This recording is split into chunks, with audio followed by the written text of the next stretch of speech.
Kylian Mbappé always believed in treating everyone with kindness, but when he noticed something odd about the woman who cleaned his home, he couldn't ignore it. What started as a concern turned into a journey that would change both of their lives forever. Let us know where you're watching from today. We love hearing from you. Kylian Mbappé wasn't one to overlook the quiet details. Between training sessions and public appearances, it was the stillness at home that often helped him reflect. But lately, even that stillness felt different. There was something in the way Illa, his housekeeper, moved around the house. Quieter than usual, more withdrawn. Her steps were slower, her eyes tired. He'd known her for nearly a year. She was reliable, always on time, and polite. But over the last few weeks, she barely said more than a few words. When he asked how she was, she smiled and said, "Fine, thank you." Always that, always with a smile that didn't quite reach her eyes. One afternoon, after returning early from training, Kylian heard soft sobs coming from the laundry room. He paused by the door.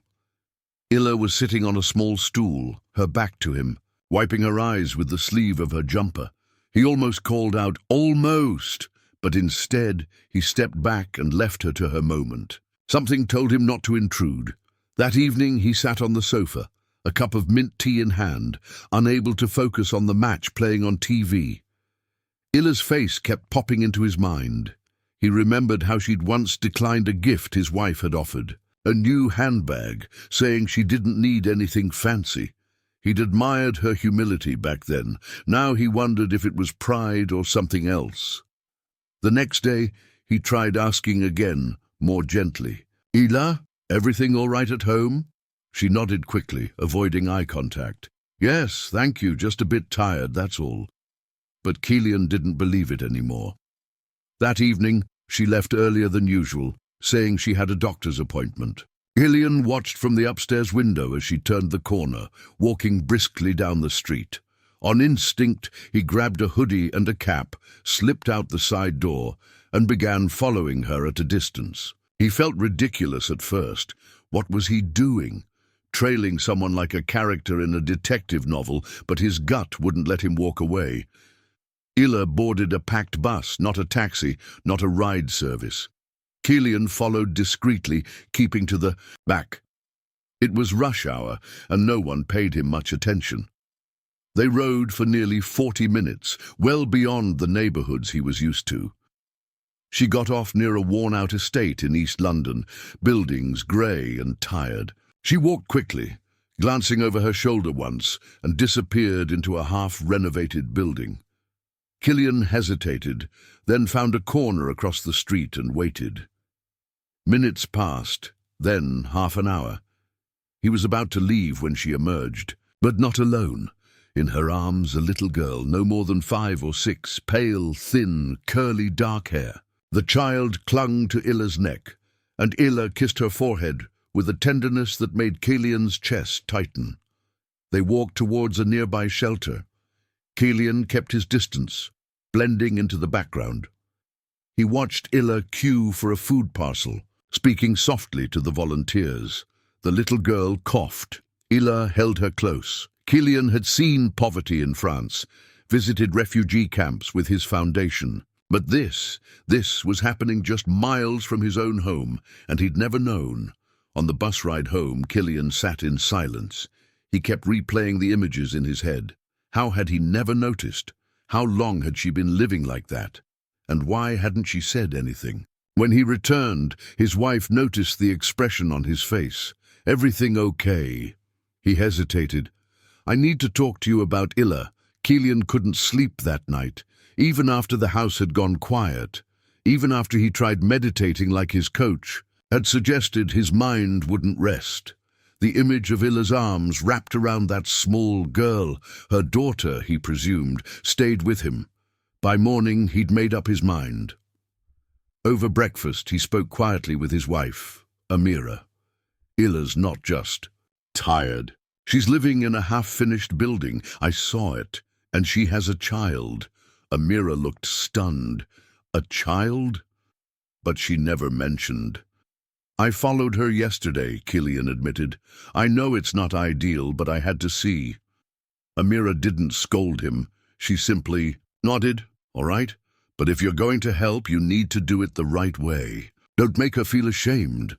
That day, Kylian left a white envelope with a month's salary in advance, placed discreetly on the kitchen table under her usual folded tea towel. But when he returned home, it was still there, unopened, untouched. The next day, he tried to speak with her directly. "Ila, I know this is personal, but I'd like to help for you and your daughter." Her face froze, her hands trembling slightly as she held a damp cloth. "I don't need help," she said quietly. "You do," Kylian replied, keeping his voice calm. "Please don't take it the wrong way. I just want to—" She turned away from him. "It's not charity I need. It's safety." That word stopped him. Safety. She paused, then turned back to him, her eyes wet but steady. "I left my husband 2 years ago. He was violent, controlling. We fled during the night with nothing but our clothes. I've been hiding ever since." Kylian felt a cold weight settle in his chest. He had no idea. "I changed my name," she continued. "I clean houses, take any work I can. I live quietly, and I keep moving. My daughter thinks this is just life. I tell her it's temporary." Kylian listened, saying nothing. His instinct was to offer more money, a flat, a solution. But Amira's voice echoed in his mind. "Don't make her feel ashamed." "I'm sorry," he said instead, "for everything you've been through, for not seeing it sooner." Ila nodded, then left the room. She didn't return the next day. 2 days passed. Kylian debated calling her, texting her something, but on the 3rd morning she was back as if nothing had happened. Quiet, but present. That evening, Kylian followed her once more. He needed to understand the full picture, not just pieces. The route was the same. Bus, walk, construction building. But this time he followed her inside. The building was barely standing. Crumbling plaster, exposed wires, cold concrete floors. Ila's flat was a single room, partitioned off with hanging sheets, a mattress, a small table, 2 bags of clothes, and a teddy bear missing an eye. He stood at the doorway, unsure what to say. Ila saw him and didn't look surprised. She didn't ask why he was there. "This is where we are for now," she said. "There's a heater that works if I tap it the right way. I pay a small fee to the old man downstairs. Cash, no contracts." Kylian looked at the child curled up on the mattress, watching cartoons on an old phone. "What's her name?" he asked. "Yasmin," Ila replied, smiling for the first time. "She's 6. Yasmin glanced up shyly, then hid her face under the blanket. Later that night, Kylian returned home with a different resolve. This wasn't about money. It was about rebuilding someone's life without erasing their dignity.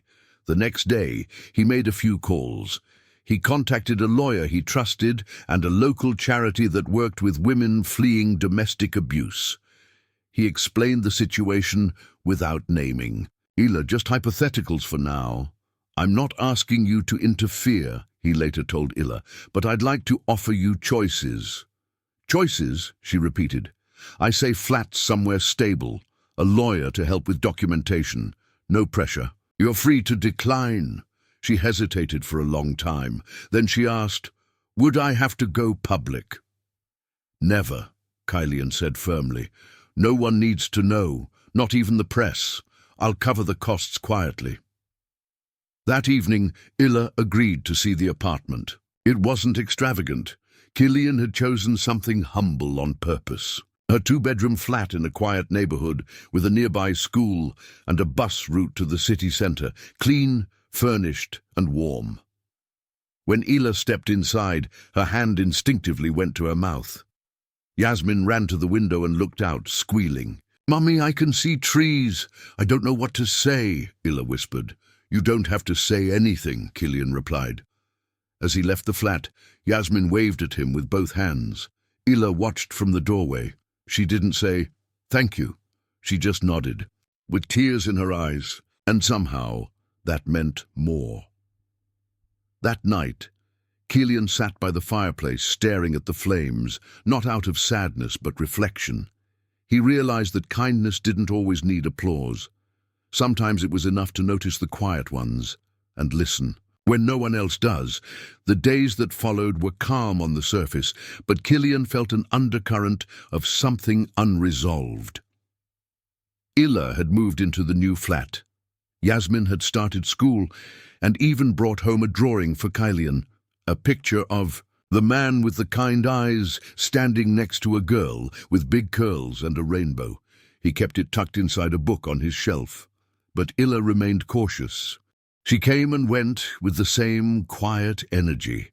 She still refused any extra financial help. Kylian respected that, though a part of him wished she would let her guard down just a little more. Then, on a rainy Thursday afternoon, Amira called him while he was at the training ground. "You need to come home now," she said. Her voice trembled.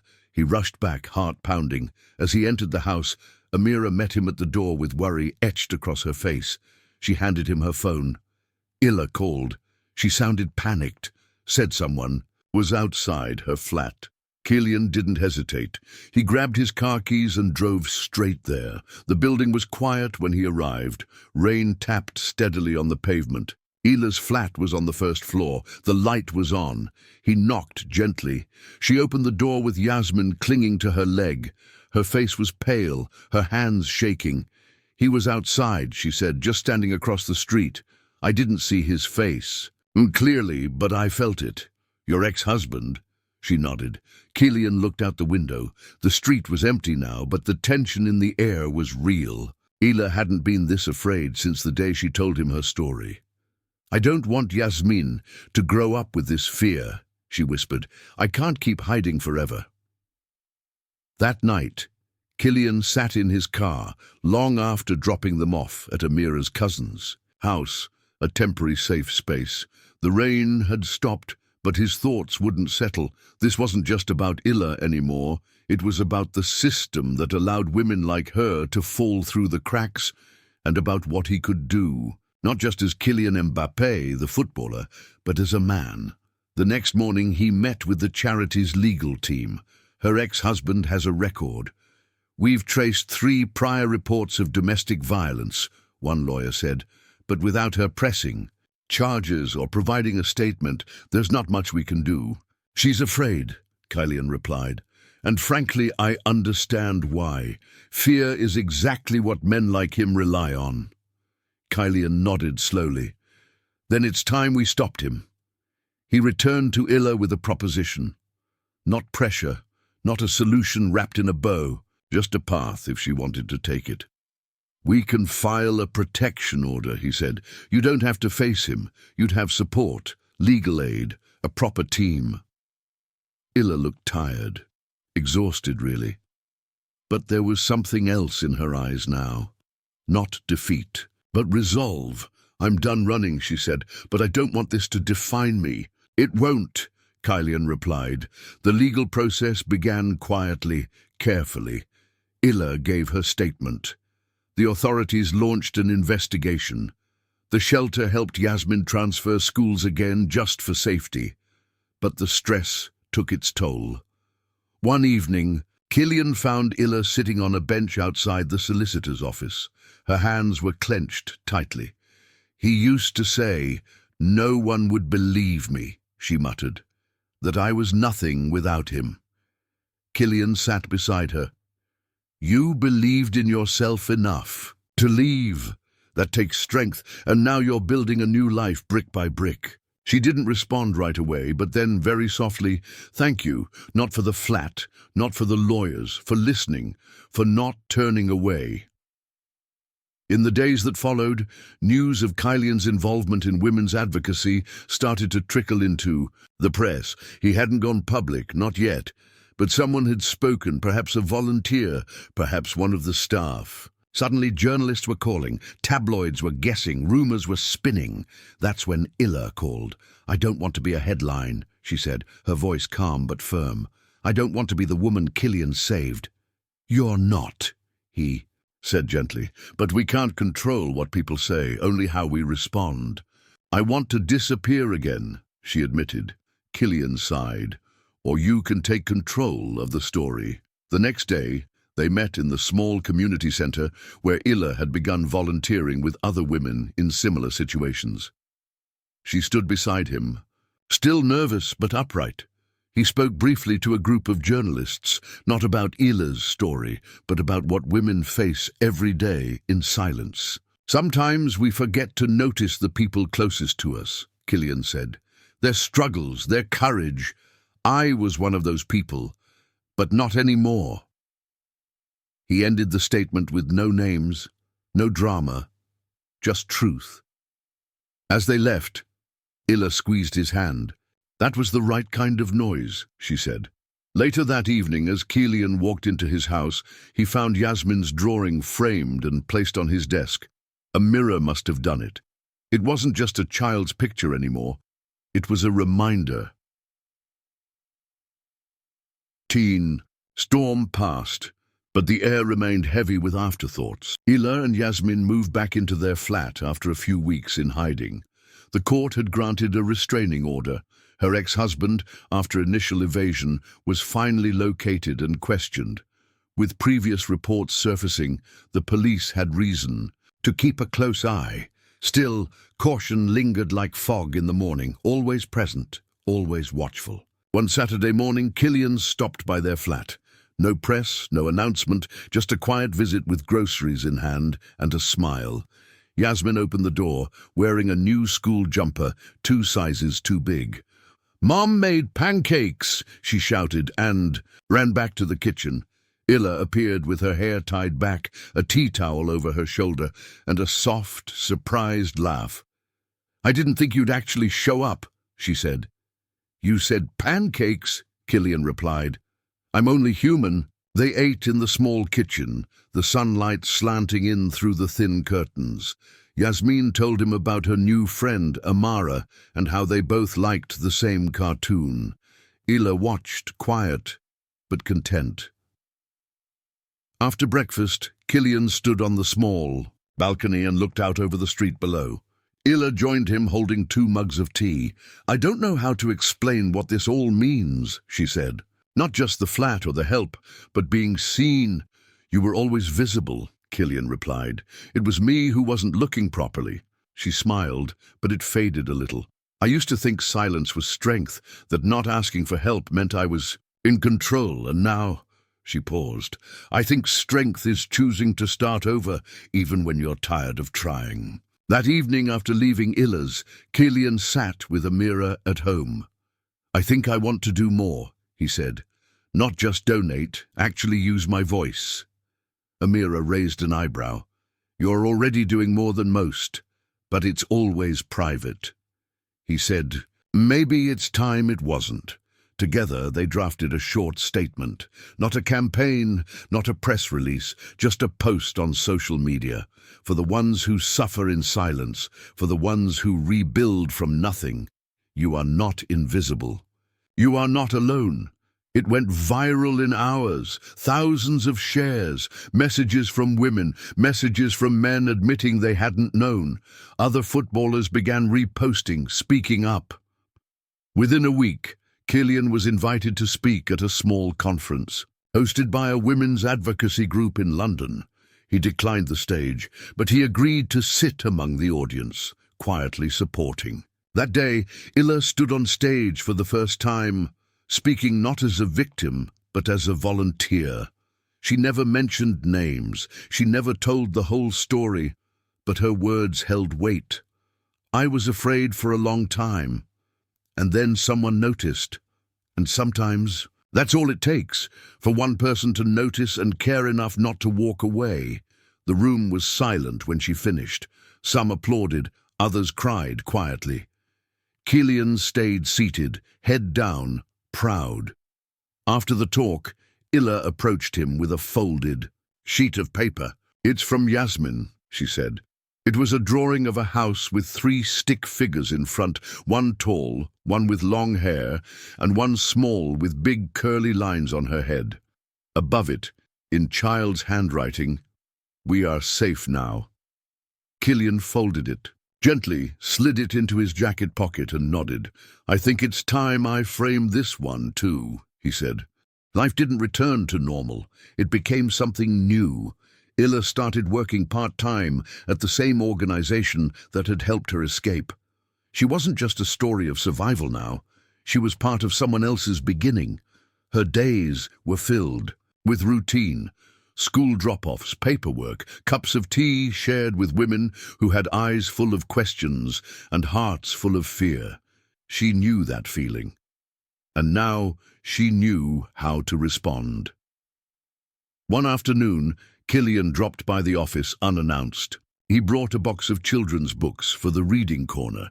Yasmin had picked out most of them herself. Idla met him at the door, smiling. "You're becoming dangerously sentimental," she teased. Kylian chuckled. "I blame Yasmin. She's quite persuasive." Ila walked him through the modest space, a few desks, a shelf with toys, a kettle that had seen better days. "We've got plans to expand," she said, "but we need more volunteers." "I might know a few people," he replied. They stopped near a window. Outside, the city hummed with its usual indifference. Inside, the silence between them felt easy now. "Yasmin said she wants to be a teacher," Illa added. "She says helping people feels like magic." Kylian smiled. She's not wrong. That evening, he returned home and found the two framed drawings, one from the early days, one more recent, side by side on his desk. Different styles, same message.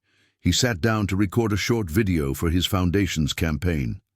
"My name gets heard in stadiums," he said, "but the voices we need to listen to are often the quietest. People like Illa don't ask for applause, they ask for peace. Let's help them find it." The video sparked a wave of attention. Donations poured in, schools reached out for workshops, local businesses offered internships for women starting over. And yet, Kylian remained quietly behind the scenes. One rainy morning, he visited Illa's flat to drop off a laptop for Yasmin. She opened the door with a wide grin, pulled him inside by the hand. "Mom made lentil soup," she beamed. They ate together on the floor, laughing, telling stories. The flat, still, had modest furniture, but it was full of warmth. Paintings Yasmin had done hung proudly on the walls. A plant sat on the windowsill, slightly wilted but growing. Illa handed Kylian a small envelope before he left. "It's just a letter," she said. At home, he opened it slowly. "You saw me when I thought I was invisible, and that changed everything. You didn't fix me. You reminded me I wasn't broken. Thank you." Kylian sat back, staring at the words. Some victories don't come with medals or cheers. Some. This story is a reminder that standing up for what we believe in, no matter the challenge, can inspire others to do the same. Share this story. Spread the message of love, acceptance, and strength, and let's make the world a better place for everyone to be their true selves. Don't forget to like, share, and subscribe for more powerful stories that matter in silence. And that silence is enough.